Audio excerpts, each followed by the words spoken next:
place of Josh McCown, who is out because of a concussion. Johnny Manziel led Cleveland to a 28-14 win over Tennessee. That led many people to wonder what would happen when McCown came back. Well, we have that answer. Josh McCown will start ahead of Johnny Manziel this Sunday when the Raiders come to town. That after McCown passing the NFL's protocol on concussions. Jerome Bettis is still here. Jerome, what does this mean for Johnny?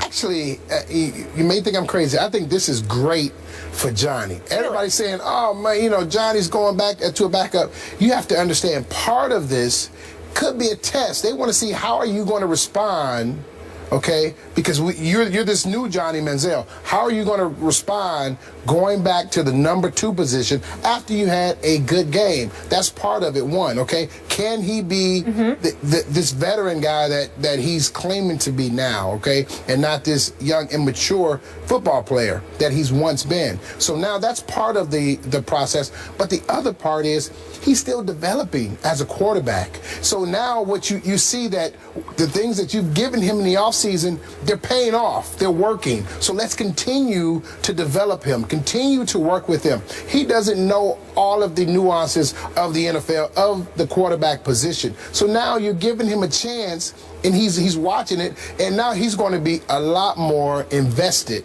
in what's going on because he had an opportunity to play, and now he's going to make sure he's ready because he understands that he's a play away, and it gives the public an opportunity to now, like Johnny Manziel again. Because right now in Cleveland, no one really likes Johnny Manziel. So now you get this good game out of him. Now the public goes into his favor. And the biggest part of all of this is Johnny Manziel's confidence. Now you get his confidence at a sky high. You take him off the field. You put him back in a learning situation. And now he's going to soak up and want to learn more because he thinks inside, you know what?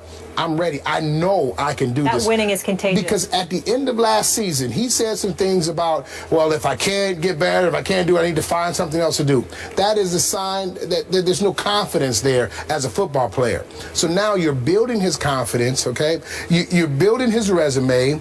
You're building his fan support. You're doing all these positive things, and he's learning at the same time. And you give yourself an opportunity to bring him off the bench as a spark plug if you need him. So I think this is nothing but a positive situation for Johnny Manziel, as long as he sees it that way and still understands that he has a great opportunity to get better. You buying that? Yeah, I buy it. He has to see it as an opportunity to get better. I think he will, because I think the presence of McCown helps that. If you had a quarterback that wasn't willing to help you, that was experienced enough and wasn't willing to share those experiences with you and help guide you to elevate you, that would be different. But the fact that you're playing behind a quarterback that's willing to do that for you, I think goes a long way to facilitating Johnny Manziel's growth. And I think as long as he sees that, he's willing to learn. Because I think that, you got to remember, this would be far more difficult for him if it was the Johnny Manziel straight out of Texas A&M, who never played in the NFL, who believed he was it, and who is this guy. But the fact that he struggled the way that he struggled last year, went through what he went through, plus had the off-season or off-the-field issues that he had, I think that that's humbled him to a point where somebody is gracious from just from a human perspective, as Josh McCown is. I think that helps Johnny Manziel immensely.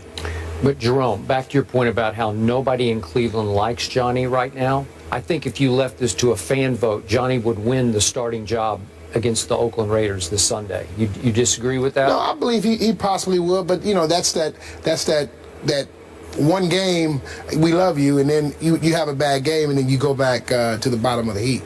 Look, do I think this current regime featuring Mike Pettin and Ray Farmer, do I think that they believe they have a little better chance to beat the Oakland Raiders with Josh McCown than Johnny Manziel? I believe that.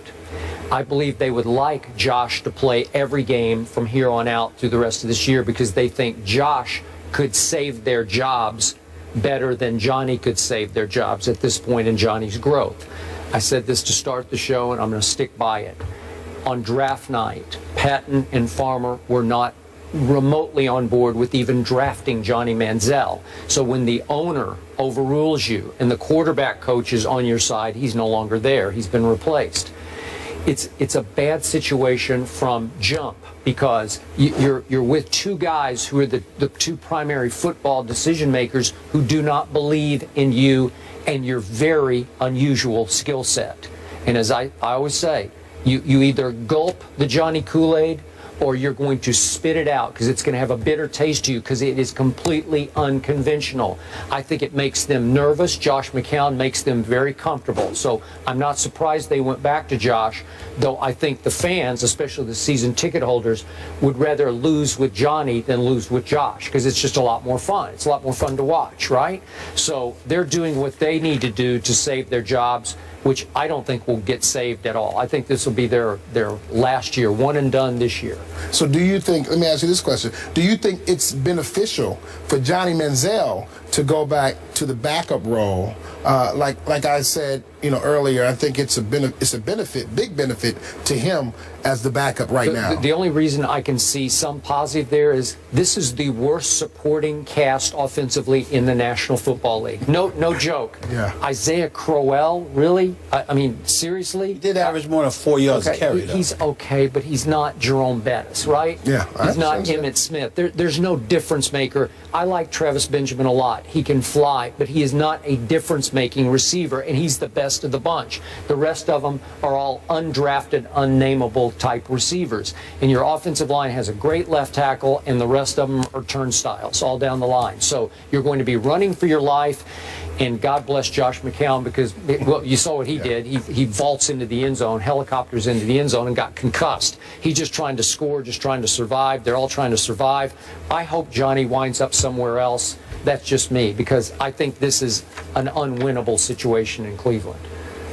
All I know is if Josh struggles on Sunday against the Raiders, we'll be hearing the Johnny chants. Oh, yeah. The backup quarterback quickly becomes the favorite. And you know what? The Raiders are no joke to me. They're going to cause problems for everybody they I wanted play. to mention that. I'm surprised. I'm pleasantly surprised at what I'm seeing from the Raiders. They don't seem as pathetic as after the first game, everybody kind of ripped him. Derek Carr was taken in the draft later than Johnny Manziel. He was. Let's see what he does. Let's see what Amari Cooper does. Yep. And some of those guys on defense, some really great pieces. Yeah. More First Take after the break. Keep it here.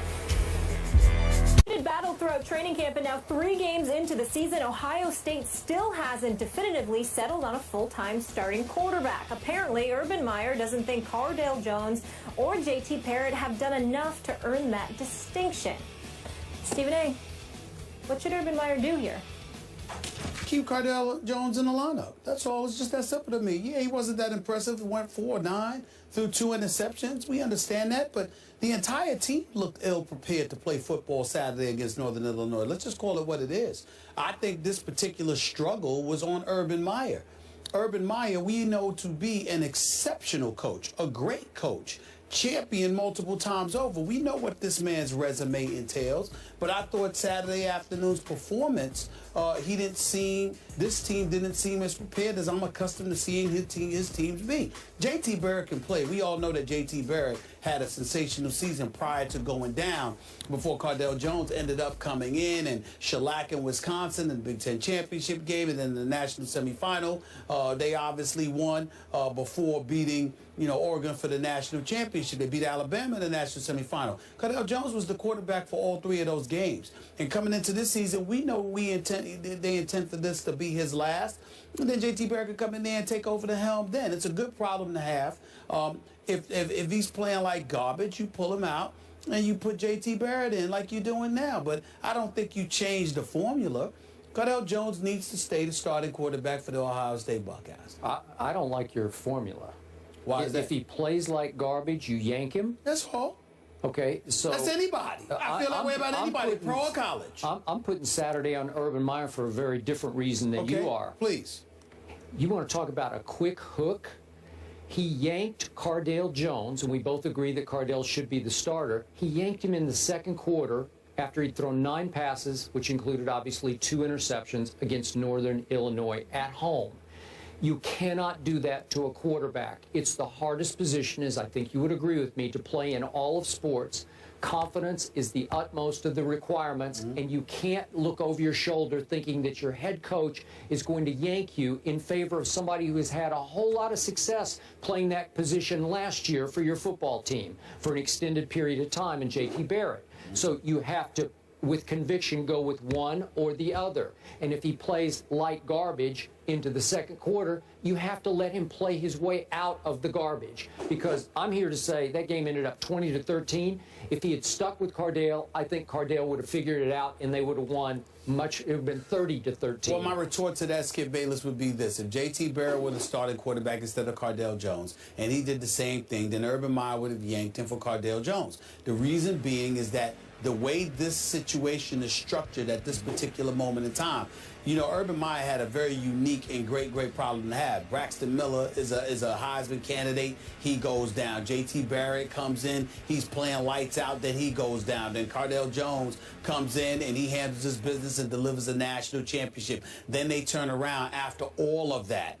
Okay, and what happens? What transpires? You got all three wanting to come back this year, and Braxton Miller is willing to play wide receiver. And so when you look at it from that perspective, it's clearly obvious. It's obvious and clear that Urban Meyer knows what the situation is, and so do the quarterbacks. There's no definitive one guy that you're going to leave in there no matter what. It's not because you just lost confidence in him. It's because you believe in both that much. So when one is having a relatively bad day, you can bring in the next guy because you have no doubt that they're going to be able to produce. This is not an ordinary quarterback situation. Okay, but you can't play musical quarterbacks with those two. What I'm saying to you is that Urban Meyer clearly walked into this season with that idea in mind, and they all knew that was going to be the MO because of their situation. It was very, very unique. So because of their situation, both of them knew at any given moment you could be yanked in favor of the other. Cardale Jones is just there trying to learn how to be a better quarterback to elevate himself to the next level. And J.T. Barrett is trying to make sure that he continues to build off of last season. Under normal circumstances, you're absolutely right. I'm just sitting there and saying that this is an extreme aberration. This is not normal. And both quarterbacks understood that, and Urban Meyer understood that. Okay, if he had given the ball to Ezekiel Elliott more, this wouldn't have even been an issue. Okay, but after the game, I think Urban Meyer even came to the conclusion he had messed this one up. He said after the game, maybe I should pick one. And I define picking one, the way he's saying it, and he's going to do it today, as picking and sticking. Where once he names, if it's Cardale, I hope it is for his sake, he will stick with it. He won't have a short leash the way he did. Maybe the leash was too shorter. Maybe it was. Maybe it was too short, but I do understand the situation. We'll find out later today, and they host Western Michigan Saturday at the Shoe. Looking forward to seeing that game. Cam Chancellor is returning to the Legion of Boom, and our Hall of Famer Jerome Bettis is returning to the desk to offer his thoughts on a big addition to the Hawks defense. That's coming up.